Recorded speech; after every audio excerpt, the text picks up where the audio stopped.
Sebuah kisah terbaik anak bangsa Indonesia bertutur tentang perjalanan kehidupan anak manusia di zaman kerajaan Tanah Jawa melalui sentuhan sejarah dan fiksi yang nyaris sempurna. Dengan bangga kami persembahkan satu di antara karya terbaik dari Eza Mintarja yang berjudul Kisah Jejak di Balik Kabut.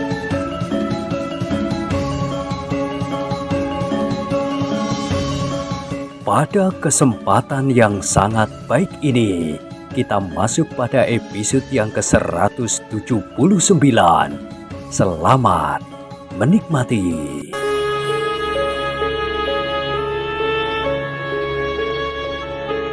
Pada episode sebelumnya telah diceritakan, demikianlah setelah beristirahat sejenak, maka Wijang pun telah mengajak kawan-kawannya untuk mulai dengan kerja mereka.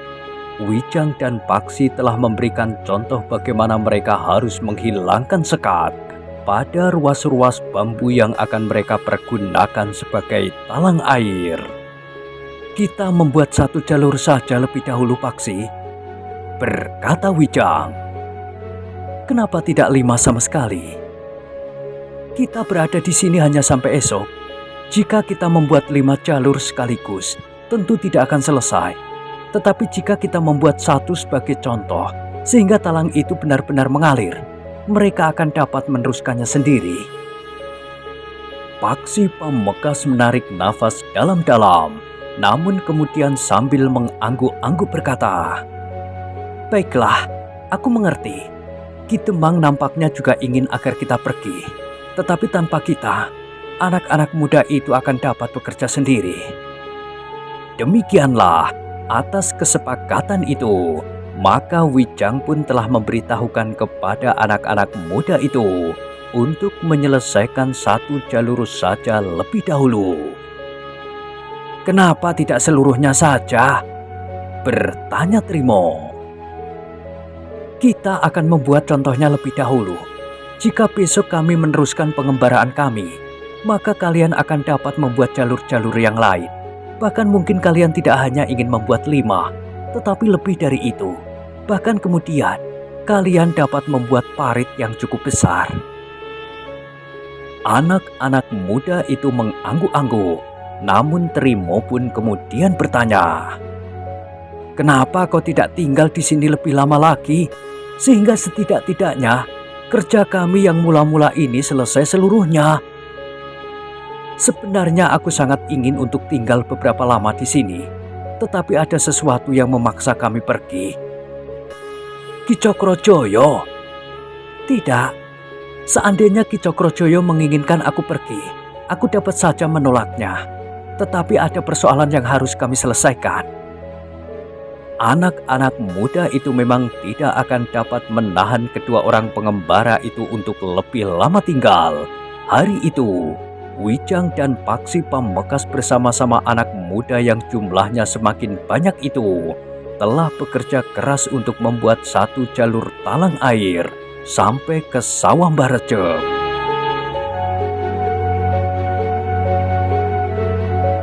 Mereka mempunyai waktu 2 hari dengan hari berikutnya.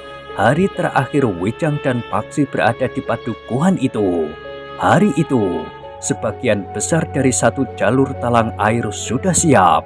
Esok mereka tinggal merangkai sehingga air akan mengalir di Sawah Mbah Recep. Ternyata anak-anak muda itu justru menjadi semakin gembira dengan kerja mereka. Sebagian dari mereka masih sempat bermain dengan air. Diteriknya panas matahari, maka air itu dapat membuat mereka menjadi sedikit sejuk.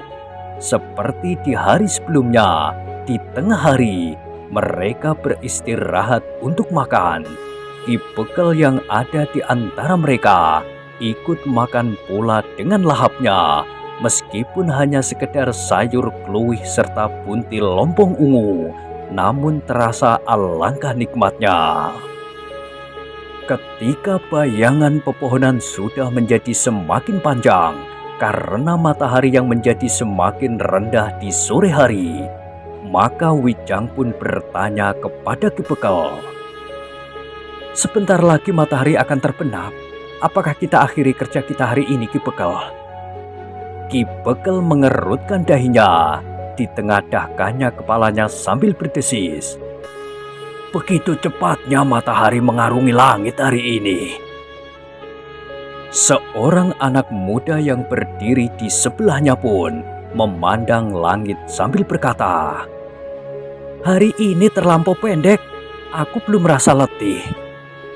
Paksi Pamekasan tersenyum sambil menyahut, "Agaknya kerja ini semakin terasa menarik, sehingga kalian menjadi lupa waktu." Seorang anak muda yang lain pun berkata, "Berbeda dengan kemarin, rasa-rasanya hari ini memang terlalu pendek."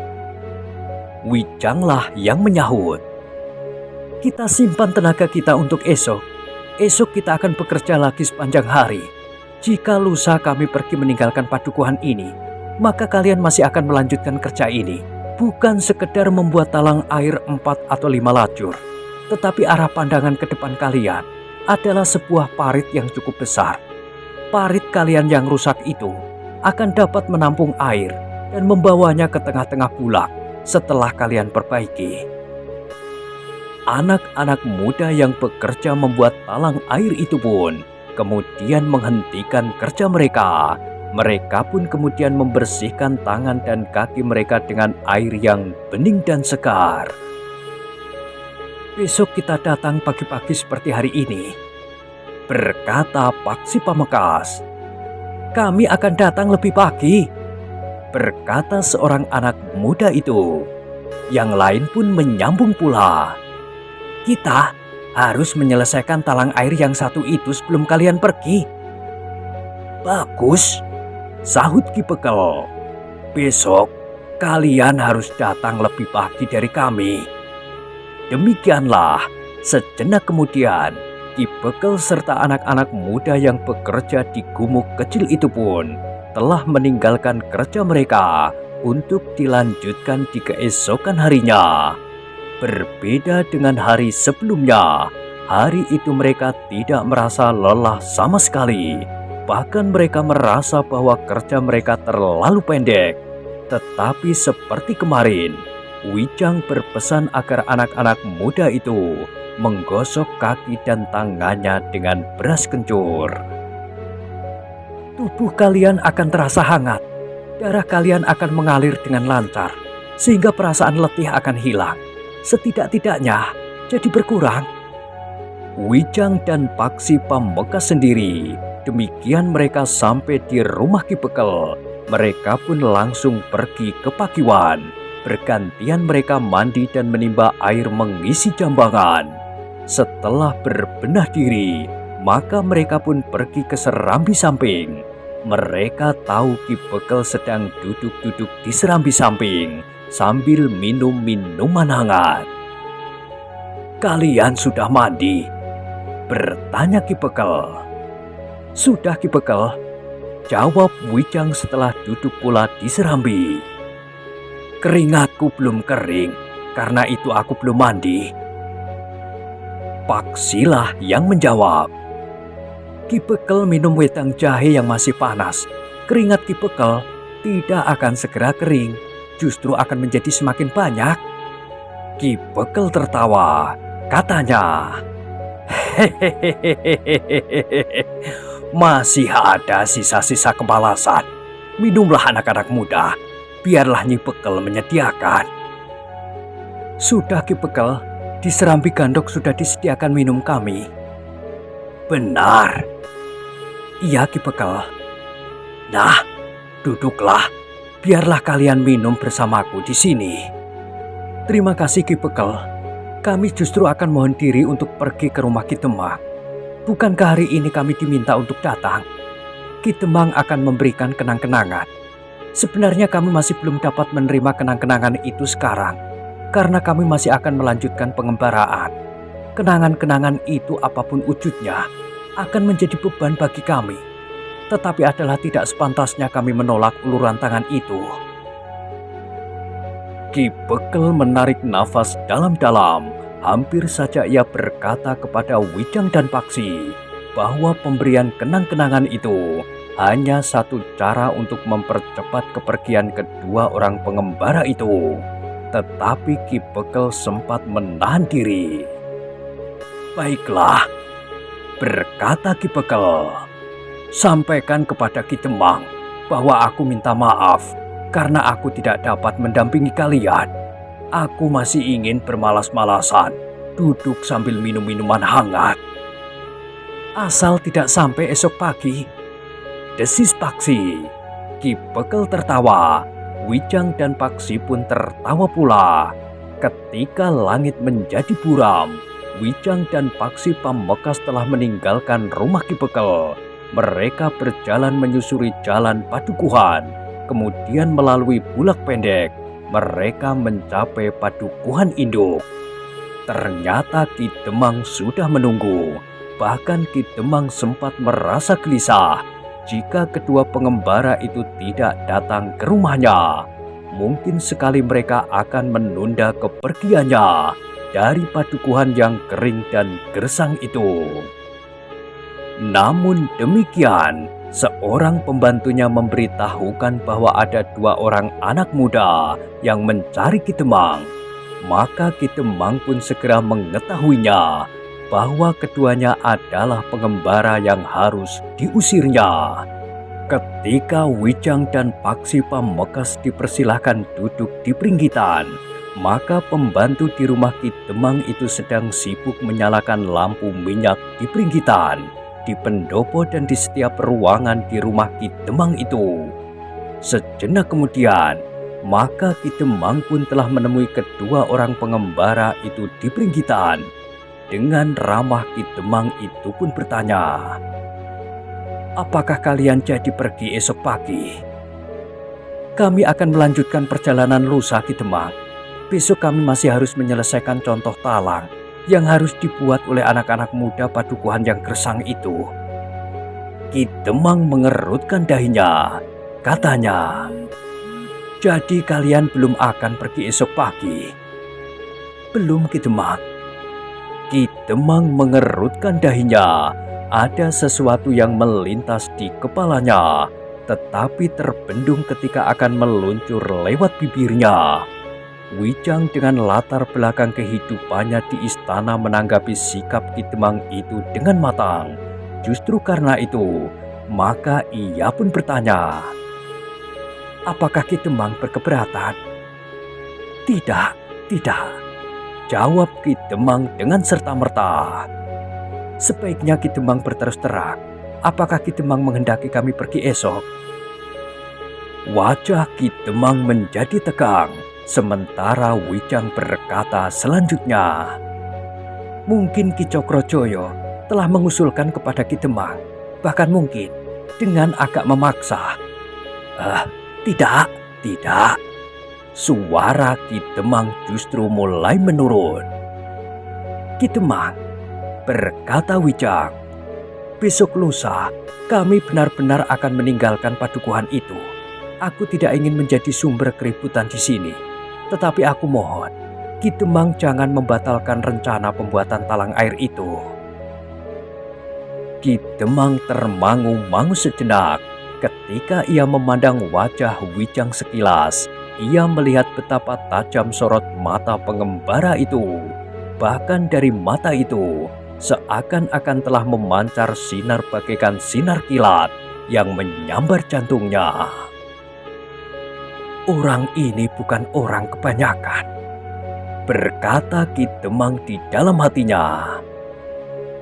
"Ki Demang," berkata Wijang, "Padukuhan itu sudah terlalu lama menderita, miskin, kering dan tandus. Karena itu, sudah waktunya untuk bangkit dari derita yang berkepanjangan. Mungkin kebangkitan rakyat Padukuhan itu tidak menyenangkan Ki Cokrojoyo, karena Ki Cokrojoyo merasa berkepentingan dengan kemiskinan tetangga-tetangganya.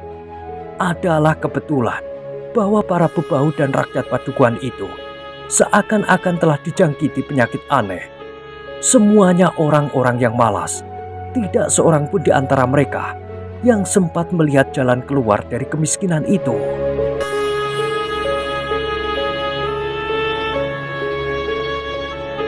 Ki Demang menarik nafas dalam-dalam, tetapi ia tidak segera dapat menyahut.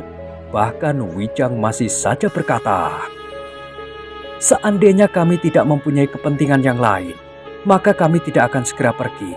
Meskipun Ki Demang menghendaki, aku akan tinggal lebih lama lagi untuk mengajak orang-orang Padukuhan itu bangun dari tidur yang panjang, meskipun selalu dibayangi oleh mimpi buruk."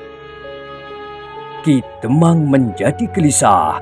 Sekilas ia memandang wajah Wijang dan Paksi berganti-ganti. Bahkan hampir di luar sadarnya, Ki Demang itu pun bertanya, "Siapakah kalian berdua sebenarnya?" "Kami adalah dua orang bersaudara yang mengembara. Bukankah kami sudah mengatakannya?" "Aku percaya bahwa kalian adalah pengembara.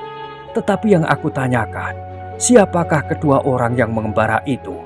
Alasan pengembaraannya dan apakah tujuannya?"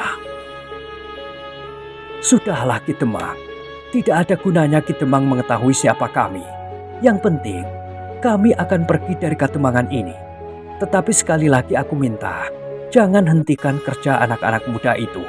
Semakin lama mereka menjadi semakin tertarik dengan kerja mereka. Jumlah mereka pun menjadi semakin banyak. Mudah-mudahan besok menjadi lebih banyak lagi."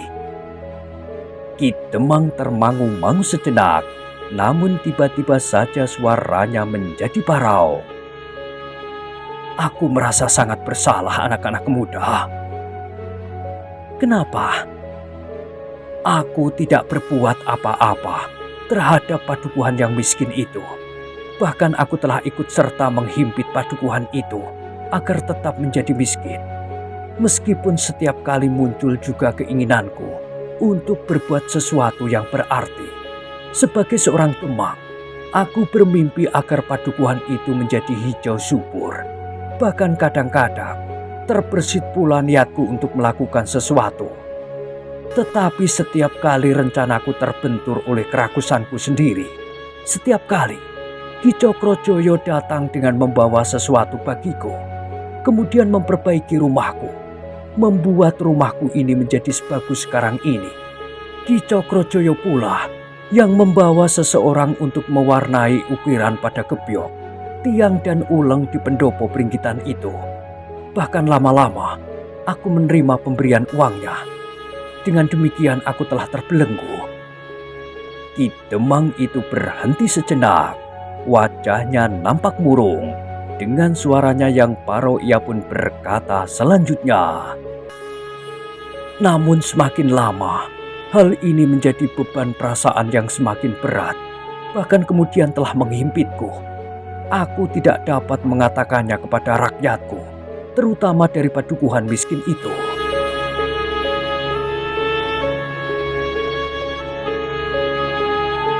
Wijang dan Paksi Pamekasan saling berpandangan sejenak. Dengan nada dalam, Wijang pun berkata, "Ki Demang, masih ada waktu untuk membetulkan kesalahan itu." Ki Demang tidak segera menjawab. Pandangan matanya menerawang ke tempat yang jauh, menembus kerembangan malam. "Apakah aku masih akan dapat memperbaiki kesalahanku? Kenapa tidak? Jika Ki Demang membantu kerja anak-anak muda itu, maka Ki Demang sudah memperbaiki sebagian besar dari kesalahan yang pernah Ki Demang lakukan. Tetapi Ki Cokrojoyo telah mengancamku, ia akan membuka rahasia itu. Sebaiknya Ki Demang mengakuinya. Bahkan sebaiknya Ki Demang mengatakan lebih dahulu kepada rakyat di daerah yang miskin dan malas itu bahwa Ki Demang memang telah mengumpulkan uang dari mereka." Ki Demang termangu-mangu sejenak. Sementara Wijang pun berkata selanjutnya, "Ki Demang dapat berterus terang bahwa Ki Demang telah mendapat uang dan pemberian berbagai macam barang dari Ki Cokrojoyo yang asalnya justru dari kemiskinan di Padukuhan itu. Sekarang Ki Demang datang untuk mengembalikannya kepada Padukuhan yang miskin itu lewat pembuatan parit untuk mengalirkan air dari gumuk kecil itu. Ki Demang, berkata Wijang kemudian, biarlah besok lusa aku pergi. Bukankah itu tuntutan sementara Ki Cokrojoyo? Sementara itu, biarlah Ki Bekel dan anak-anak mudanya menyelesaikan talang air itu. Jika mereka sudah melihat bukti bahwa air dapat mengaliri sawah yang kering milik Mbah Recep, maka mata rakyat padukuhan itu akan terbuka. Apalagi jika Ki Demang sendiri turun ke padukuhan itu. Untuk itu, Ki Demang tidak perlu tergesa-gesa. Ki Demang perlu membuat perhitungan yang tepat. Ki Demang dapat berbicara dengan Ki Bekel. Aku yakin bahwa Ki Bekel itu dapat diajak berbicara. Satu-satunya kelemahan Ki Bekel adalah kemalasannya itu. Ki Demang menarik nafas dalam-dalam. Katanya, iya, yang sekarang diinginkan oleh Ki Cokrojoyo adalah kepergian kalian berdua. Ki Cokrojoyo mengira jika kami berdua pergi, maka kerja di gumuk kecil itu akan berhenti dengan sendirinya. Tetapi setelah Ki Bekel ikut campur, maka keadaannya akan berbeda. Ki Demang mengangguk-angguk. Anak-anak muda pengembara itu telah memberikan jalan baginya. Meskipun tidak tepat benar, namun pendapat anak-anak muda itu dapat dipergunakan untuk mempertimbangkan langkah-langkah yang akan diambilnya. Yang penting bagi Ki Demang, ia ingin terlepas dari belitan suap yang pernah diberikan oleh Ki Cokrojoyo. Dengan nada berat Ki Demang pun kemudian berkata, aku mengucapkan terima kasih anak muda. Mudah-mudahan aku menemukan jalan terbaik bersama Ki Bekel. Tetapi aku sudah bertekad untuk membebaskan diri dari jeratan Ki Cokrojoyo. Apapun akibatnya, mungkin aku akan dipermalukan di depan orang banyak. Bahkan mungkin akan berakibat buruk bagi jabatanku. Tetapi aku sudah memutuskan. Seandainya demikian Ki Demang, bantuan Ki Demang bagi saluran air itu akan mengembalikan nama baik Ki Demang. Meskipun seandainya jabatan Ki Demang sudah terlanjur terlepas, namun nama Ki Demang tidak lagi tercemar. Aku mengerti anak muda, tetapi tolong jangan buka rahasia ini. Biarlah pada saatnya aku sendiri yang mengatakannya kepada rakyatku. Mudah-mudahan sepeninggal kalian berdua, aku masih mempunyai waktu, karena tuntutan sementara Ki Cokrojoyo sudah terpenuhi. Tentu Ki Demang, kami tidak akan mengatakannya kepada siapapun, juga tidak kepada Ki Bekel. Biarlah pada saat yang tepat, Ki Demang sendiri yang menyampaikannya. Terima kasih anak muda. Kedatanganmu memberikan terang di Kademangan ini, khususnya di padukuhan miskin itu. Ki Demang itu berhenti sejenak, namun kemudian ia pun bertanya pula. Jika kalian tidak berkeberatan, apakah aku boleh tahu siapakah kalian berdua? Itu tidak penting Ki Demang. Barangkali ada sedikit dari niat kami melakukan pengembaraan ini yang Ki Demang boleh mengetahuinya. Kami melacak segerombolan orang yang lari dari padepokannya. Kami mempunyai kepentingan dengan mereka.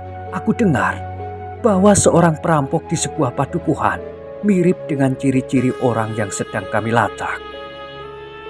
Oh, kalian prajurit Pajang? Wijang menggeleng. Katanya, bukan Ki Demang. Kami mempunyai kepentingan yang khusus. Tetapi yang kami lakukan ini sepengetahuan para pejabat di pajak.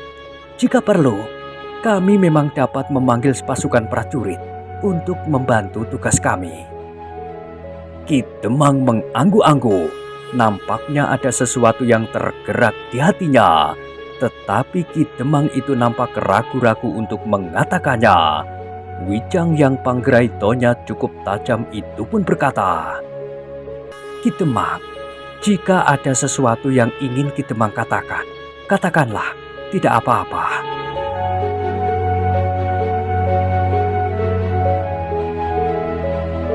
Anak muda, berkata Ki Demang kemudian, jika aku mengalami kesulitan, apakah kalian dapat membantu? Maksudku, Jika terjadi kekerasan yang dilakukan oleh Ki Cokrojoyo, ia mempunyai beberapa orang upahan yang akan dapat menakut-nakuti orang Sekatemangan. Tentu Ki Demang, tetapi jika aku tidak berada di Kademangan ini, tentu aku tidak mengetahui kapan Ki Demang itu mengalami kesulitan.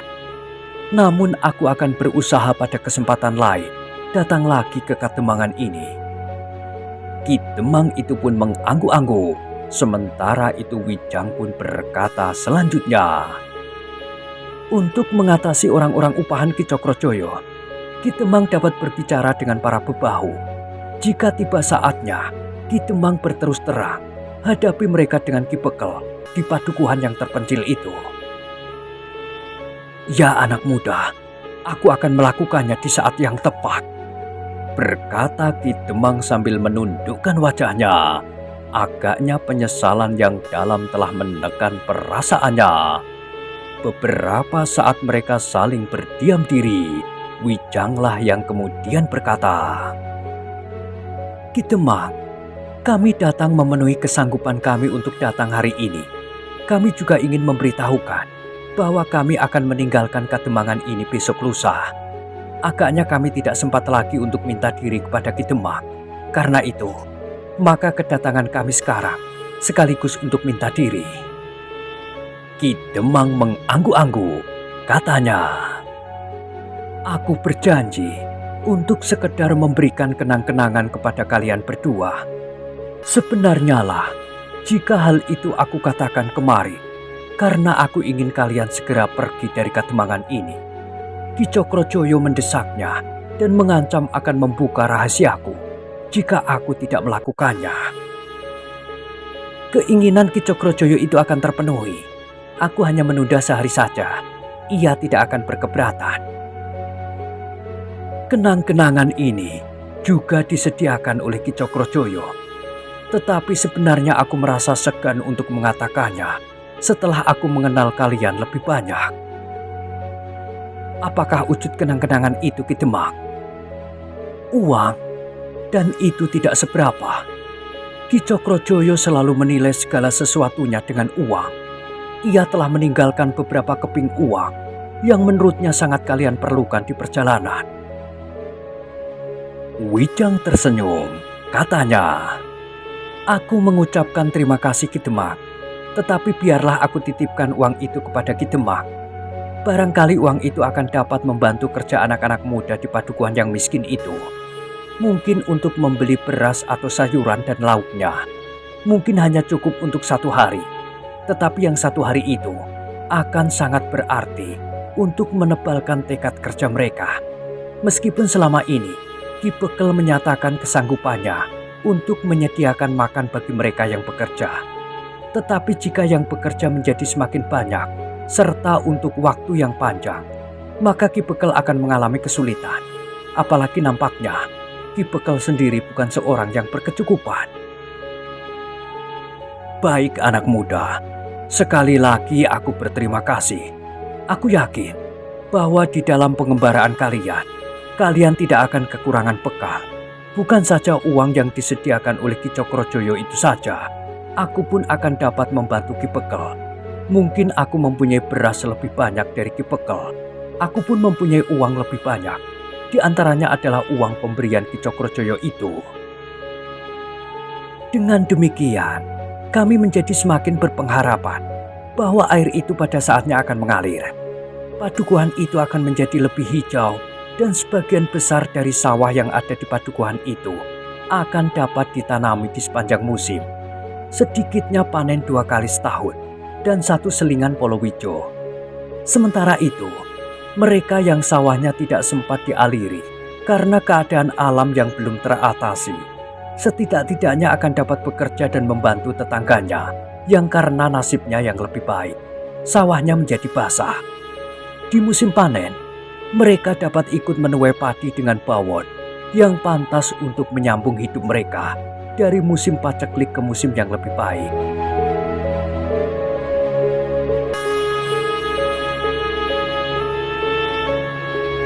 Ki Demang mengangguk-angguk. Katanya, mudah-mudahan bukan sekedar harapan anak muda, Baiklah, berkata Wijang kemudian. Aku dan adikku minta diri. Besok lusa kami akan meninggalkan padukuhan kering itu. Namun aku minta izin untuk bertemu dengan Ki Bekel dari padukuhan yang telah mengalami perampokan itu. Apakah Ki Bekel itu harus aku panggil sekarang? Bukankah ia tinggal di padukuhan lain?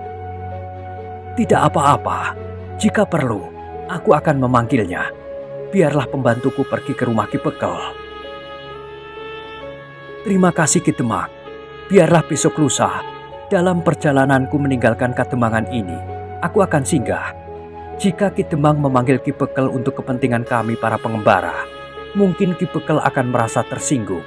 Meskipun yang memanggil Ki Demang, bahkan mungkin dapat menimbulkan pertanyaan yang tidak Ki Demang inginkan sehubungan dengan rencana Ki Demang untuk membuka diri pada waktu yang Ki Demang anggap tepat. Ki Demang mengangguk pula, katanya, "Baiklah anak muda, silakan besok menemui Ki Bekel. Tetapi karena Ki Bekel agaknya tidak tahu siapakah sebenarnya kalian, ia akan menganggap bahwa kalian adalah pengembara.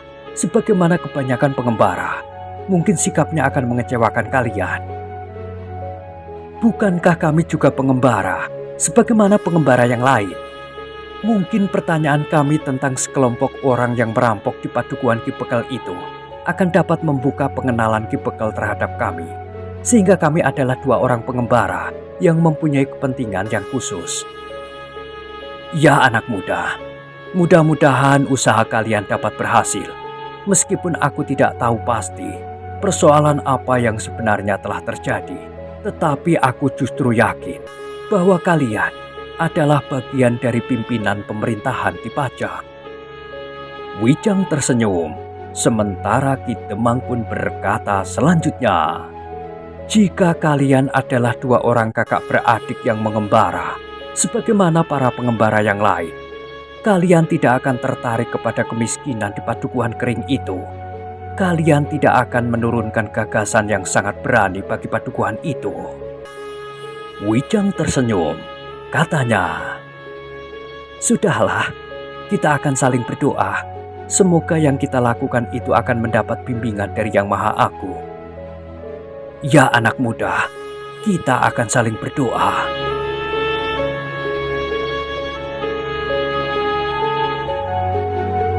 Demikianlah, beberapa saat kemudian, Wijang dan Paksi pun minta diri untuk kembali ke rumah Ki Bekel, sekaligus minta diri bahwa esok lusa mereka akan melanjutkan pengembaraan mereka. Ketika mereka sampai di rumah Ki Bekel, di padukuhan yang miskin itu, Ki Bekel sudah berada di biliknya. Ki Bekel memang ingin segera tidur agar besok dapat bangun pagi-pagi. Wijang dan Paksi tidak berusaha menemuinya. Ketika mereka melihat di ruang dalam lampu sudah menjadi redup, maka mereka pun langsung pergi ke bilik mereka di Gandok.